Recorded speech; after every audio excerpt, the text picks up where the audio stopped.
Solomon never needed to leave the house anyway. He had food, he had water, he could see the mountains from his bedroom window, and his parents were so busy all the time that he pretty much got to be sole ruler of the house. Jason and Valerie Reed let it be this way because, eventually, giving in to their son's condition was the only way to make him better. So, by the time he turned 16, he hadn't left the house in 3 years, 2 months, and 1 day. He was pale and chronically barefoot, and it worked. It was the only thing that ever had. He did his schoolwork online, usually finishing it before his parents were home every evening, with bedhead and pajamas on. If the phone rang, he'd let it go to voicemail. And on the rare occasion that someone knocked on the door, he would look through the peephole until whoever it was, a Girl Scout, a politician, or maybe a neighbor, would give up and leave. Solomon lived in the only world that would have him. And even though it was quiet and mundane and sometimes lonely, it never got out of control. He hadn't made the decision lightly, and it should be said that he at least tried to make it out there for as long as possible, for as long as anyone like him could. Then one day, trying wasn't enough. So he stripped down to his boxers and sat in the fountain in front of his junior high school.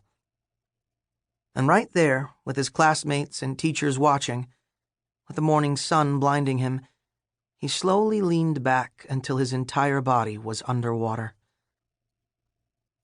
That was the last time Solomon Reed went to Upland Junior High, and, within a matter of days, he started refusing to go outside altogether. It was better that way. "It's better this way," he said to his mom, who begged him each morning to try harder. And really, it was. His panic attacks had been happening since he was 11, but over the course of just 2 years, he'd gone from having one every few months to once a month, to twice, and so on. By the time he hopped into the fountain like a lunatic, he was having mild to severe panic attacks up to 3 times daily. It was hell. After the fountain, he realized what he had to do. Take away the things that make you panic, and you won't panic. And then he spent 3 years wondering why everyone found that so hard to understand. All he was doing was living instead of dying. Some people get cancer, some people get crazy. Nobody tries to take the chemo away. Solomon was born and will, in all likelihood, die in Upland, California. Upland is a suburb of Los Angeles, just about an hour east of downtown. It's in a part of the state they call the Inland Empire, which really floats Solomon's boat because it sounds like something from Star Trek, which is a television show he knows far too much about. His parents, Jason and Valerie, don't know too much about Star Trek, despite their son's insistence that it's a brilliant exploration of humanity. It makes him happy, though, so they'll watch an episode with him every now and then. They even ask questions about the characters from time to time, just so they can see that excited look he gets.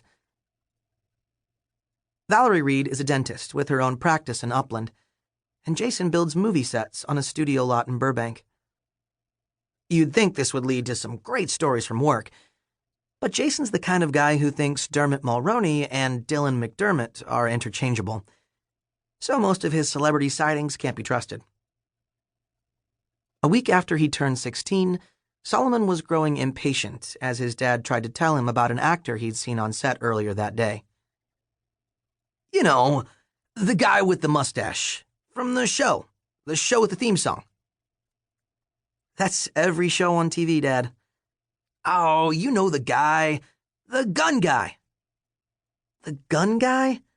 What does that even mean?" "The guy. He holds the gun in the opening thing. I know you know the guy." "I don't know. Hawaii Five-0? That's a movie, not an actor," his dad said. "It's a television show. How can you work in Hollywood?" "You get your schoolwork done today?" Solomon's mom asked as she walked into the living room. This morning. How's work? I got a new patient today. Keep bringing in those big bucks, his dad joked. Nobody laughed. She says she went to Upland Junior High. Lisa Prater? Does that ring a bell?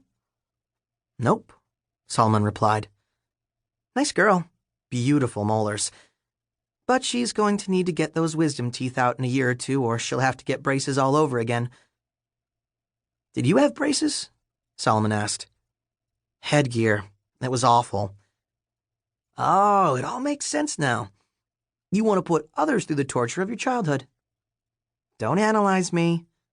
Solomon, stop analyzing your mother, his dad said from behind a book, one of those creepy mystery novels he was always reading. Anyway, she's a nice girl. Pretty, too. Only one cavity.